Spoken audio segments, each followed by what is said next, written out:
le Conseil des ministres désormais délocalisé à l'intérieur du pays. C'est d'ailleurs la première initiative depuis l'indépendance de ce pays. Zéro Corée a constitué la première étape de cette démarche gouvernementale. L'édition passée, on en parlait. Cette fois-ci, la grande annonce qui était faite à Khalil Kamara, c'était la venue du président du côté de Zéro Corée qui n'est pas venu. Une situation qui est interprétée au sein de l'opinion. De toute façon, le Conseil des ministres a été présidé par Monsieur le Premier ministre, chef du gouvernement. Comment personnellement, vous interprétez l'absence de colonel Doumbouya qui était annoncé dans la capitale de la Guinée forestière? Moi, je ne suis pas surpris de l'absence du président de la transition. Comment ça, il a été annoncé? Je ne suis pas surpris. Je serais plutôt surpris s'il avait été, mais il n'a pas été. Oui, bien sûr. Qu'est-ce que Khalil insinue? Je m'attendais à son absence, mais je dis que je serais surpris de sa présence. Parce que il y a plusieurs raisons pour moi qui feraient que le président de la transition, Mamadi Doumbouya, ne pouvait pas se présenter, ne pouvait pas être, en tout cas de façon physique, à ce conseil des ministres. C'est pas un citoyen libre, c'est un président de la transition. C'est un président de la transition, on est d'accord. Mais vous savez quand même que les conditions dans lesquelles Mamadi Doumbouya est venu au pouvoir, et vous savez aujourd'hui toutes les tractations qui sont au sein même de son groupe, je veux parler bien du groupement des forces spéciales, donc il a besoin aujourd'hui de la tranquillité. Le déplacement, comme pourrait le faire un président mais le pays est tranquille depuis le 7 septembre. Le pays est tranquille, Khalil. Non, c'est ce que vous voyez. C'est l'image qui est projetée, mais ce qui est à l'intérieur, vous ne le connaissez pas. Moi, je ne le connais pas. Il faut partir au palais Sékou Touré, mais il faut aussi savoir la frustration des anciens compagnons du colonel Mamadi Doumbouya pour savoir que la tranquillité n'est pas là. La paix n'est pas même au sein même du palais, c'est ce que je veux dire. Alors aujourd'hui, si colonel Doumbouya se déplace pour partir à l'intérieur du pays, je vous dis qu'il ferait ses conseils des ministres avec la peur au ventre, avec le ventre vraiment chaud. C'est pourquoi il serait mieux qu'il le fasse par visioconférence. J'ai écouté Ousmane Gawal Diallo, j'ai écouté tout ce qu'il a dit, mais je pense qu'on peut mentir pour un temps, mais pas pour tout le temps. Il fait comprendre aujourd'hui que si Doumbouya n'a pas été à ses conseils des ministres physiquement du côté de Zéro Corée, c'est parce que il avait des occupations, il ne pouvait pas y aller, ainsi de suite. Mais je le dis, si réellement c'était pour des occupations, peut-être qu'on peut s'attendre à Doumbouya. Je pense que la tournée n'est pas encore terminée. Ils doivent aller à Kankan, à l'Abbé. Peut-être que si ce que nous dit Ousmane Gawal Diallo est réel, nous allons voir les jours à venir, colonel Mamadi Doumbouya à l'Abbé ou bien à Kankan. Mais je le dis encore clairement, Lincoln, je pense que Doumbouya n'a aucun intérêt de se déplacer de son palais. Il n'a aucun intérêt de sortir de Conakry. Tout ce qu'il doit faire aujourd'hui, je pense d'ailleurs que le gouvernement va suffisamment dans ce sens-là. Mais ce que je pense, par contre, je crois que le colonel, déjà, c'était une entente avec le gouvernement. Mais on a l'habitude de voir des gouvernants mentir au peuple, faire croire au peuple, à la population, ce qui n'est pas réel. Est-ce que réellement même... Cette annonce n'était pas réelle? Oui, bien sûr. Est-ce que c'était même dans l'agenda? Est-ce que le colonel Mamadi Doumbouya était réellement annoncé du côté de la forêt? Il faut d'abord se poser la question. Non. Quand je dis annoncé, c'est qui se dit dans les discours, mais de façon officielle. Est-ce que il y avait une organisation? Oui, mais nous, il y avait un programme. L'info officielle en compte. Non, Lincoln, c'est une campagne. Je vous l'ai dit ici dans ces studios. Ceux qui sont partis sont en campagne. Il faut faire adhérer la population au chronogramme de la transition, à la durée de la transition. Donc, ils ont tout intérêt de faire savoir à la population que Doumbouya doit y être, même si ce n'est pas le cas. C'est pourquoi, quand ils sont partis, vous avez vu la mobilisation qui était là. Donc, il faut voir tout cela, ces côtés campagne-là, ces côtés, même si, par ailleurs, Doumbouya faisait comprendre, non, il ne faut pas aller dans le sens de la campagne, nous ne sommes pas en campagne électorale, mais la réalité est sur le terrain. Et même s'il a dit ça à son premier ministre, mais ce qui est sur le terrain, c'est que c'était vraiment une campagne. On peut le dire comme ça, c'est une campagne que le gouvernement est en train de faire. Mais la présence de Doumbouya jusqu'à la fin de cette transition, je ne le pense pas, je ne le crois pas, je ne pense pas qu'il puisse se déplacer. Et ceux qui sont aujourd'hui à l'intérieur du pays, ils sont passés par là, par-ci, par-là, mais il y a des discours aussi qui sortent de ces sorties-là, Lincoln qui inquiète. Vous avez écouté le Premier ministre? Oui, parlant du discours, je reviens à vous, Abakar Condé. Le président même s'est offusqué de certains discours de ce côté. notamment celui du Premier ministre, qui a fait de vives réactions au sein de l'opinion. Oui, effectivement, et vous avez vu la réaction, c'est pas, on a vu le FNDC qui a parlé, on a vu les acteurs politiques qui ont parlé, il y a beaucoup d'acteurs de la société civile qui ont Même parlé. le président a réagi. Même le président, je pense que il était peut-être dans l'euphorie, il a voulu... Même si le Premier ministre a estimé que Lincoln, que ses propos ont été... Ouais, il est revenu pour dire qu'il a été... Ah oui, mais c'est la cellule de communication du gouvernement. Non, lui-même. Oui, mais avant lui... Il a essayé de se dire. Oui, mais avant lui, la cellule de communication du gouvernement a essayé de dissuader les gens, Justement. mais en parlant, nous, on n'était pas là. Oui, On interprète ce qu'on a entendu. Et voilà les conséquences d'une communication non planifiée, non préparée. C'est-à-dire que vous allez vous adresser à des citoyens, vos concitoyens, le mieux c'est avoir, et vous avez une structure, vous avez une équipe autour de vous, les mots sont choisis. Comme celle de Maurice Sanda. Les mots sont choisis.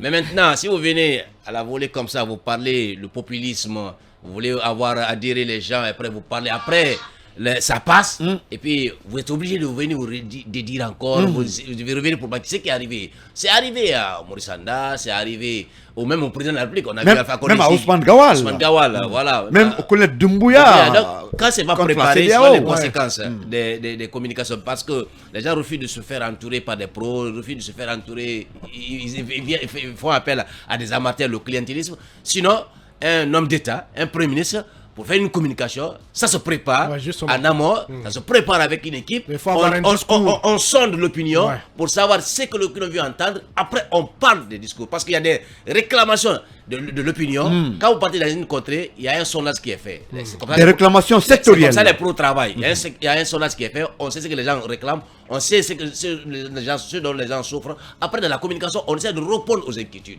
Maintenant, si vous venez maintenant dans la volée, vous parlez, après ça sort, vous ne pouvez plus maintenant rattraper, l'opinion a entendu et vous êtes obligé de venir encore pour dire non, c'est pas ce que je voulais dire. Oui, faire le service après-vente. Voilà, donc je pense qu'il est important que les gens, c'est-à-dire qu'on veut refaire une Nouvelle-Guinée. Ceux qui viennent, malheureusement, c'est les apprentis, et c'est le grand crime. Ceux qui viennent apprennent encore à être des bons gouverneurs, apprennent à être des bons hommes d'État. Ce n'est pas facile, mais je pense que c'est trop, ça commence à être trop parce qu'il y a eu le président, il y a eu le Premier ministre, il y a eu le ministre des Affaires étrangères, il y a le porte-parole du gouvernement. Je pense qu'il faut... C'est du ridicule, tout simplement c'est du ridicule. Et malheureusement, il est revenu à la charge pour réexpliquer ce qu'il a voulu dire, pour faire comprendre à l'opinion ce qu'il a voulu dire. Ça c'est bête, c'est après la mort. Mais ces propos ont été transformés surtout par les journalistes. Oui, donc je pense que c'est normal, c'est logique. Et c'est bien fait que les gens aient réagi. Parce que si les gens n'avaient pas réagi, il aurait peut-être perdu dedans, il aurait continué. Même puisqu'il a compris maintenant que les gens l'écoutent, les gens le suivent de près. Il fera maintenant dans les prochains jours attention avant de parler, et c'est pourquoi il est important de s'entourer des pros et de faire un sondage d'opinion avant de faire une communication devant une masse. Il faut éviter de faire du populisme parce que cette tournée à l'intérieur du pays, les gens sont en train de détourner le sens. La logique, c'était d'aller expliquer le fondement de la transition, expliquer les chantiers de la transition, expliquer pourquoi doit-on avoir 36 mois pour la transition. C'est ça la question. Ce n'est pas aller, comme Alpha Condé le réclamait, il faut aller combiner avec le BAP, il faut aller... Non, c'est pour expliquer, faire adhérer à l'opinion cette idée des 36 mois-là. Vous pensez que le gouvernement est passé à côté? Ça, c'est vous qui... Condé, vous avez l'agenda? Écoutez, non. Vous avez l'agenda? Vous avez l'agenda du CNRD? Il faut faire une lecture objective. C'est la simple lecture. Il ne faut pas penser que les gens sont venus pour faire des câlins à nos concitoyens, pour faire des accolades. Non, non, non. C'est pour aller expliquer. Parce qu'ils savent que la CEDEAO met la...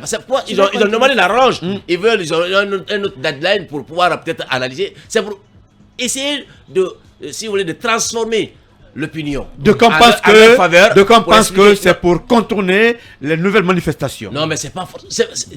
Et c'est que le ministre dit... Il y a double chantier. Oui. C'est-à-dire que, au fait, une pierre deux coups. Aujourd'hui, on sait qu'il y a la CEDEAO derrière qui met la pression, Et qu'est-ce qui a fait que le Mali a eu un peu la tranquillité? C'est parce qu'ils ont réussi à manipuler l'opinion. Le peuple accompagne. Ils ont manipulé l'opinion. Aujourd'hui, on sait que l'opinion est divisée sur la question. On sait que, est-ce que ce n'est pas 80% de la population qui rejette cette idée de 36 mois? On ne sait pas. Le sondage n'a pas été fait, je ne sais pas. Mais ce qui reste clair, c'est pour aller faire adhérer à l'opinion. Parce qu'ils vont faire toutes les grandes régions, ils vont faire les grandes préfectures. C'est pour expliquer. Vous avez parti, ils passent, ils expliquent. C'est pour faire un peu la pédagogie, expliquer aux gens. Maintenant, si les gens acceptent, ils reviendront maintenant à Conakry pour expliquer, pour écrire maintenant officiellement à la CEDEAO, parler de la nécessité d'être à 6 mois pour dire simplement, écoutez, la population adhère à cette idée-là. Mais je pense que il n'y a pas une sincérité dans la communication. Voilà. Les gens ne sont pas sincères. Et pourtant, au niveau de la communication du gouvernement, c'est Banks Bangoura qui est de ce côté. On n'a pas compris comment tout cela s'est glissé. Et après, on veut nous raconter des salades derrière. Oui, écoutez, sur l'absence du président Azéré Koré, la communication et la réaction même du président par rapport à cette communication. Écoutez, Lincoln Banks, on le sait, c'est un professionnel de la communication. Mais vous savez, il y a certaines autorités, par exemple, c'était le cas d'Alpha. Alpha, vous pouvez rédiger un discours, vous lui donnez, il ne se soumet jamais à ce principe-là. Donc, est-ce que le Premier ministre a fait la même chose? Est-ce qu'il a la même attitude? On ne sait pas trop, je ne suis pas dans les secrets de l'État. Mais ce que je veux dire, le président, on le sait, il était attendu. Il y a Azéré Koré, notre correspondant, qui nous a fait comprendre, Lincoln, que des citoyens sont venus des 4 coins de Azéré Koré, pas peut-être pour voir le Premier ministre, pour voir Ousmane Gawa, pour voir peut-être Moïse Condé, mais c'était pour voir le président de la transition. On a annoncé aux citoyens, aux populations de Azéré Koré que le président avait changé d'agenda, ça a irrité plus d'un parce qu'on s'attendait quand même à son arrivée. Mais est-ce que l'arrivée du président, est-ce que c'est obligatoire qu'il vienne? Et moi, à mon entendement, ce qui est plus important, Lincoln, aujourd'hui, c'est le bilan de cette visite de tous ces membres du gouvernement Azéré Koré. Ils ont quitté aujourd'hui, ils sont à Kankan. Alors le bilan, est-ce qu'on a procédé à la pose de la première pierre d'une infrastructure quelconque? C'est la question que je me pose. De l'autre côté, on a suivi Moïse Condé. Quand Condé dit tout à l'heure, je suis d'accord avec vous, quand vous dites que l'objectif est d'aller convaincre, expliquer aux citoyens à la base, c'est quoi, pourquoi pourquoi 36 mois serait même petit pour pouvoir dérouler tout l'agenda là. Et Moïse Condé, on l'a suivi à l'université Nyapia Kala de Azéré Koré par exemple, il a tenu une conférence débat où il a expliqué la nécessité et comment est-ce qu'il faut accompagner la junte pour dérouler son agenda. Donc quelque part, Condé a raison. Il a parfaitement raison quelque part, parce que si c'est pourquoi Moïse Condé irait à l'université pour s'adresser à ses étudiants. Mais de l'autre côté, aujourd'hui je me pose, il y a des langues qui se délient parce que Doumbouya n'est pas allé à Azéré Koré. Est-ce qu'il peut aller à Kanka? Aujourd'hui, il y a beaucoup qui estiment, puisqu'on est en Guinée, il y a des calculs parfois ethniques, des calculs politiques. Il n'est pas allé à Azéré Koré, il ne doit pas aller à Kanka. Pour moi, non. Si Doumbouya n'a pas eu le temps d'aller à Azéré Koré, il a l'opportunité, le temps d'aller à Kanka. Pourquoi on l'empêcherait d'aller? Pour moi, il doit aller rencontrer ces citoyens-là. Parce qu'aujourd'hui, c'est vrai, c'est ce qu'on a reproché à Alpha Condé. Si ce n'est pas à l'orée des campagnes ou des élections, Alpha Condé, pratiquement, il ne se rendait pas à l'intérieur. Il était beaucoup plus à l'extérieur qu'à l'intérieur. Je pense qu'il faut aller. Et surtout, ce que j'ai aussi regretté, Lincoln, Ousmane Gawal, Ousmane Gawal et le ministre Moïse Condé se promènent dans un hélico. Ils doivent emprunter cette route-là. Pourquoi emprunter un hélico? Ça coûte cher. De l'autre côté aussi, on ne nous dit absolument rien. Quel est le budget qui a été voté? Débarquer toute cette armada des membres du gouvernement qui se rendent dans une localité, on sait que ça coûte cher au budget. Il faut qu'on nous dise clairement quel est le budget qui a été voté. Parce qu'on sait aujourd'hui, les Guinéens tirent le diable par la queue. Les gens vraiment traversent des moments difficiles. Allez-y, nos mamans sont mieux placés pour le savoir. Le panier de la ménagère est très cher. Nous, les pères de famille, nous savons ce que ça nous coûte. Je pense aujourd'hui, il y a quand même d'autres. Et de l'autre côté, c'est le ministre de Maurice Sandan Kouyaté. Quelle est la nécessité pour Maurice Sandan Kouyaté? Les affaires étrangères, c'est pas l'intérêt du pays. Il a tenu un discours vide. Voilà. Justement, un discours vide. Un discours de 3 minutes quelques, s'il n'a rien dit. Voilà. Oh, Je me rappelle même pas de ce qu'il dit. Il mobilise des enfants, il prend des photos avec des jeunes. Je pense que tout ça, on n'a pas besoin de tout cela. Voilà. Aujourd'hui, il y a des priorités. On est en train de dérouler l'agenda. La CEDEAO met la pression derrière. Il faut vraiment aller à l'essentiel. Pour moi, je ne suis pas contre que tous ces membres. Et puis de l'autre côté, savez-vous que quelqu'un m'a informé que jusque-là, les fonctionnaires ne sont pas encore payés. C'est une première. On est aujourd'hui le 29, les fonctionnaires ne sont pas encore payés. Parce qu'il n'y a personne ici à Conakry. On me fait comprendre que même les fonctionnaires à la retraite, les pensionnaires ne sont pas encore payés. Donc tout cela, je pense, ce sont des choses qu'il faut rectifier. Tout le monde ne peut pas être à l'intérieur du pays. On a boudé les ministères ici. Allez-y aujourd'hui dans un département. Il y a les secrétaires généraux qui remplacent les ministres. Même si Abessila a bypassé son secrétaire général pour imposer son conseiller principal en lieu et place, en tout cas le secrétaire général. Oui, Diana Diallo par rapport à ce dossier. Je voulais juste placer une phrase. Oui, mais juste 10 secondes. Il n'y a pas de problème. Je voulais juste dire que le concept le conseil des ministres à l'intérieur du pays, c'est un bon concept. Mais si ça a des résultats, ils viennent de le dire. Et tout comme l'indépendance tournante. Alpha l'a fait, il y a eu des résultats. Oui. Ils n'ont pas. Est-ce qu'ils ont fait des pôles de première pierre? Est-ce qu'ils ont inauguré des infrastructures? Quelles sont les intentions qui ont été annoncées? Quelles sont les promesses qui ont été tenues? C'est la question. Sinon que c'est tout à fait normal.